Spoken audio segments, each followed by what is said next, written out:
What's up, YouTube? It's your boy, Lil Silver, Prime Creative Arts Wing, and I have a locals report for you guys today.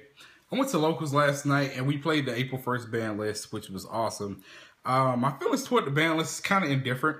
I felt like there were a lot of things that needed to be hit, and they corrected them and things like that. But of course, we took a hit by Blaster getting banned, which I think was one of those cards that was a necessary ban because that Dark Matter deck was just too strong.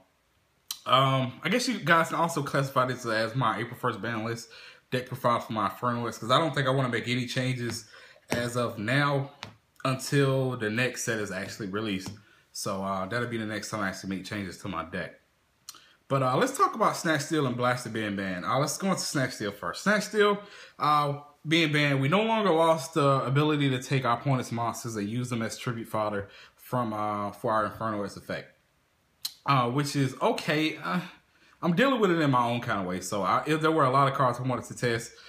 So it gives me space to test a lot of more different cards and things like that. Losing Blaster was losing our OTK push and a potential monster to put on board next to a Onuncu to help, with the negation and things like that. So we really did take a hit on that, but Blaster had to go, seeing as, that Dark Matter deck was just too strong.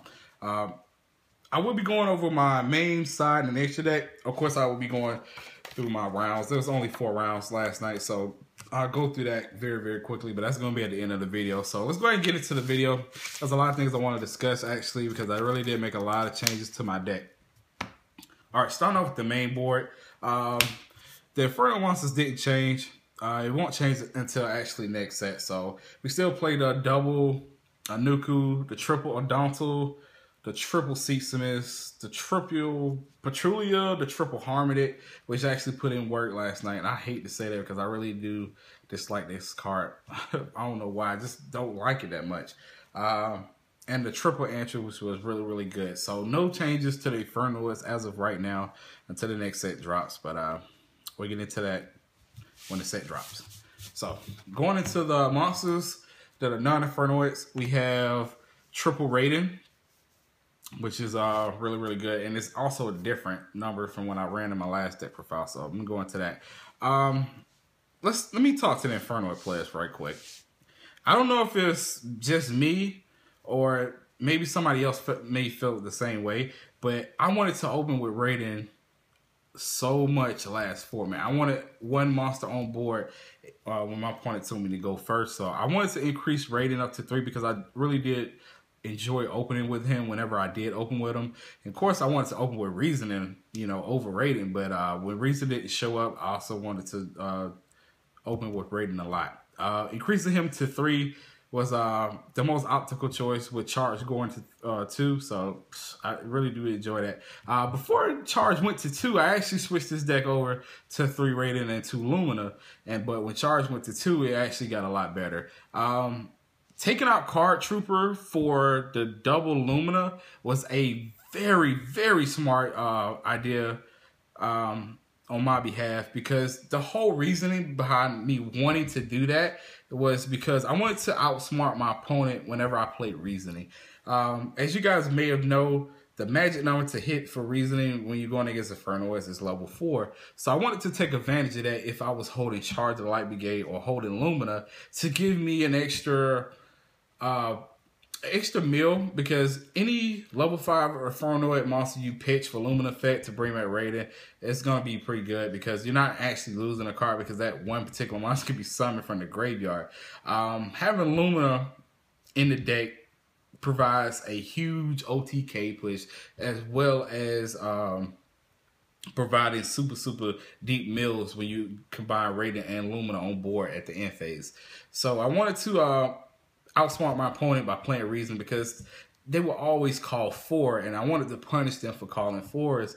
And adding Lumina to the deck is just key to be doing that. Even if they started getting smart to call level 3s, you run more Raidens than you do Lumina, so there's a higher chance you would mill off a Raiden before you hit a Lumina, and that'll give you a monster on board to further mill into your deck, guys.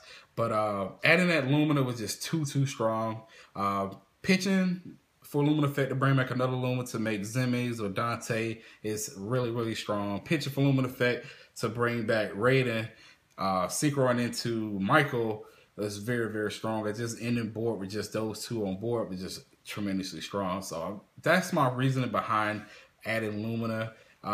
Charge going to 2 made it super strong, and me wanting to outsmart my opponent with my reasoning plays just made it really, really strong too.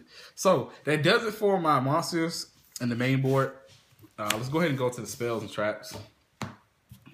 The spell and traps changed just a bit, we still play the double Void Seer, but if back row becomes a thing in the April 1st format, Void Seer will be increased to 3, which is going to be really, really nutty. Of course, we run the 3 Reasoners and the 1 Monster Gate. The double charge to search out our Lightsworns. This card is so strong in this deck. I'm not gonna say it made us more consistent, but it definitely gave us that deeper meal that we need, guys. Like increasing the chances of us getting Raiden or Lumina to the hands is too strong. For the 1-ofs of the deck, we have the 1 Raigeki and the 1 Barrier from a different dimension, and I'm toying around with the idea of double MST. Seeing as Vanity Emphasis took a nosedive to 1, I don't think triple MST is truly needed, even though people play a lot of back row, but we have Void Seer, and we can activate that from the graveyard. So I don't think it's needed.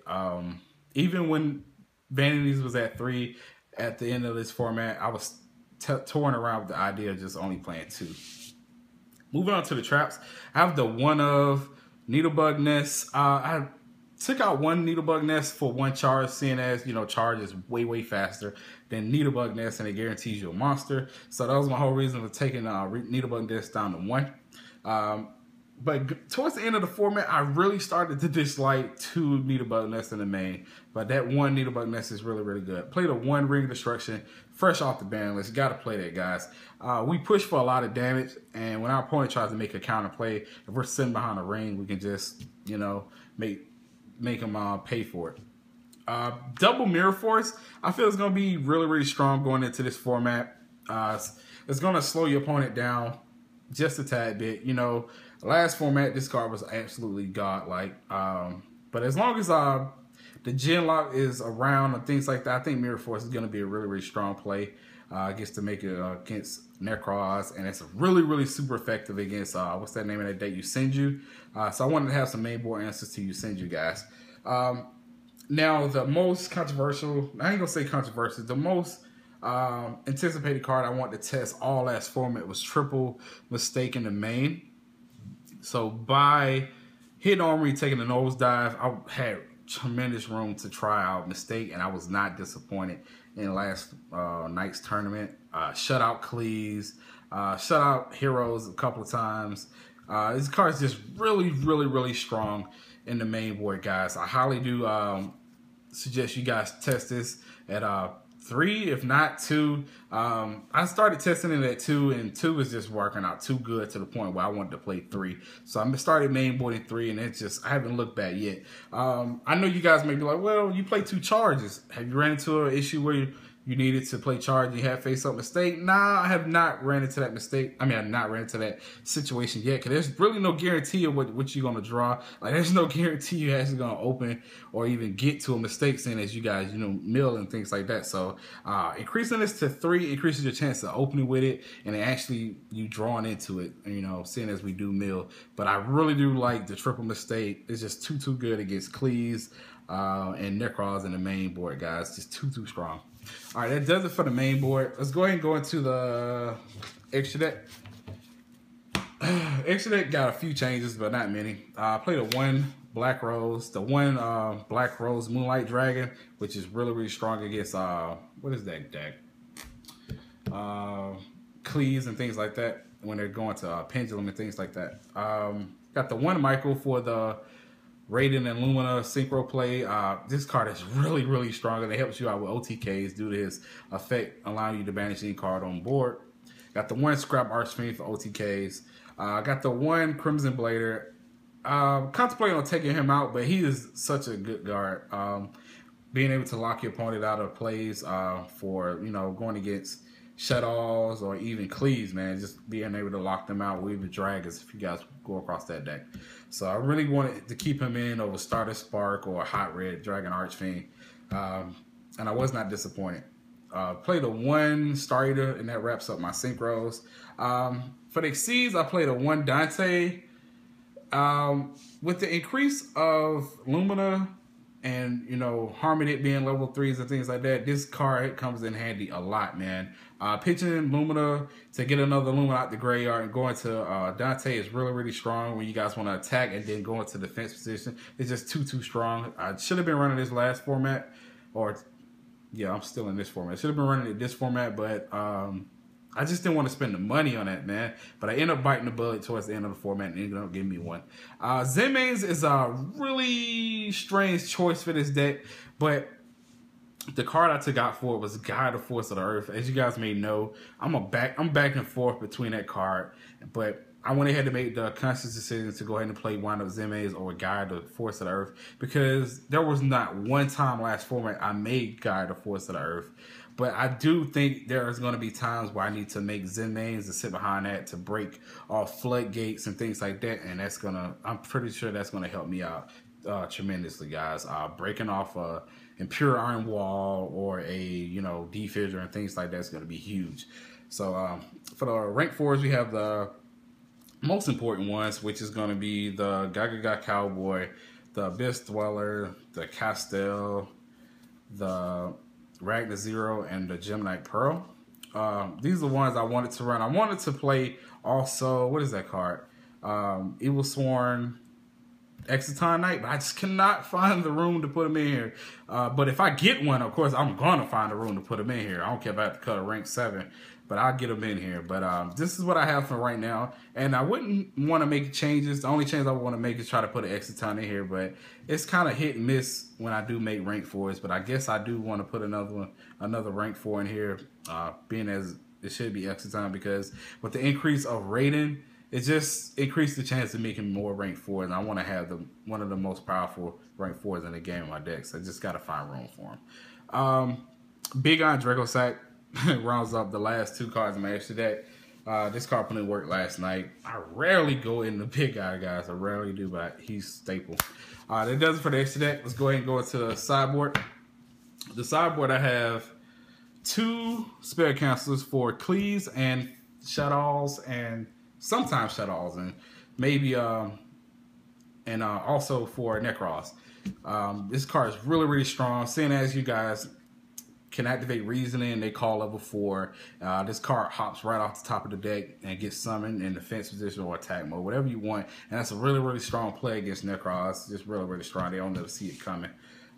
2 Poisonous Winds for Ritual Beast. I really do not like that deck. And when I say I don't like it, I actually mean I like the mechanic. I just hate the interaction with it towards my deck. I really do. So I wanted to have something for that deck in the side deck, because I see it gaining a lot of popularity. So I wanted to have something in my side deck for it, man. That deck is just really, really good. I think it's really good. For the rest of the side deck, we have some cards that didn't change or might not change if you guys seen my other deck profiles. We have the double Fiend Comedian, which is really, really strong for when you want to banish your opponent's graveyard, things like that. We have the double Mischief for the Yokai, the double Mischief for the Gnomes, which puts in work against BAs, makes them cry. Have the double Fairy Wind for Cleaves. Took this down from 3 to 2 because with me mainboarding Mistake, I don't think it's truly needed like that. Of course, if they get their scale set up, then I still have to put in a lot of work, but taking this down to 2, I think I should be fine. Going into the next set, we will be mainboarding, what's that, Galaxy Cyclone. So I really do think we should only be siding 2 Fairy Winds, but that comes with testing and things like that. But I know I will be mainboarding 2 Galaxy Cyclones over the 2 MSTs. The last couple of cards is the 2 breakthrough skills for any decks like Yusenju or any kind of effect decks I want to stop, like heroes and things like that. The last card can be any card you want it to be, depending on how this format shapes up. I'm thinking it may be a Shadow Mirror. I might take out 1 Fiend Comedian for another Shadow Mirror, so that make it 2 Shadow Mirrors and 1 Fiend Comedian. I want my Fiend Comedian to match the same amount of Needlebug Nest I play in the main board, so which is 1. So I really only want to side 1 Fiend Comedian, even though it did put in work. yesterday at the tournament. So this last slot can be whatever you guys want it to be. It can probably be another spell cancel or whatever. Depends on your Necros matchup. So that does it for everything in the decks, guys. Let's go into these matchups. Last night was a 4-round tournament, which was pretty sweet. I played against a lot of meta. I played against BA round 1, was a really good player, but he just got vastly outpaced by reason in game 1. And the fact that he resolved a crush card virus on me game 1 really didn't help at all. That actually secured me a win by sending 3 Infernoids for the effect of crush card virus. Game 2, I Fiend Comedian him for 15 plus cards when he had double Dante on board. He swung with double Dante, and I mirror forced both Dantes, which he got back jack shit because everything got banished for Fiend Comedian. He got back a couple of cards, but not many. So Fiend Comedian definitely put in work game 2. Going deeper into that game, he got stunned 3 turns in a row with my Mischief of the Yokai. I mean, not Mischief of the Yokai, Mischief of the Gnomes. I milled 1 and drew into 1, so I negative him 3 turns. So the point that he couldn't summon anything, like he locked out his tour guide and was able to put monsters on board and just constantly attack him for 3 turns straight, and he had to concede to win, guys. Moving into round 2, I played against Cleese. Oh my god, this guy mained Necro Valley. I played through Necro Valley and Vanity Tempest game 1, guys, with Seitsemas being the Seitsemas and Harmadik being the MVPs of that game. Seitsemas allowed me to banish his sacrifice that was attached to one of his Klee monsters, and also banishing the 1 Necro Valley that he had on board. And Harmadik supported Seitsemas when Seitsemas died, so it was pretty good. Game 2, I went first and opened with mistake and closed out the game with it with the Onuncu, guys. He couldn't do absolutely nothing, so that was a blowout. Going into round 3, I'm 2-0 in everybody. I even 2-0 with this hero player. I went first, had a decent reasoning. Played no monsters, sat behind 1 Ring of Destruction. He opens, a hero lives, goes get Shadow Mist, set 5, and ends. On his end phase, I ring his Shadow Mist in the fear of him trying, going for Dark Law and things like that. So I left him with no monster. He just got savaged the next turn, guys. Game 2, he actually put up a fight. I had to play through his Dark Law. I think it was Antra that came out and, bounced him back to the extra deck and things like that. But after I got rid of his Dark Law, he still put up a pretty good fight, and I had to grind out a win. But I ended up getting that win, guys. Round 4, I went against Necros. Was a pretty good duelist. We actually did play, but we just drew the game out for store credit reasons and things like that. There was no real reason for us to, to not want to draw. So we just basically took even store credit and just left it at that. But we did end up playing, and we went back and forth. I wanted to play him because I needed to actually get more practice against Necros, and I got the practice I really deserved. So that does it for this deck profile, guys, as well as my local report. I want to thank you guys for coming back to see my video. And I ended up taking 22nd place with Infernoids in the last regional I participated in, but I could not give you guys the deck profile nor the regional report because my phone had broke. I was so mad about that. But going into the next set, Lilith, I'm definitely looking forward to. I'm definitely looking forward to that continuous track card for Infernoids and things like that. So I will be updating this deck to the max when that set drops. Galaxy Cyclone is a card I'm definitely going to be putting in the main board, guys. So this has been your boy, Lord Solar Prime, aka the Fire Twin. I want to thank you guys for watching. Peace.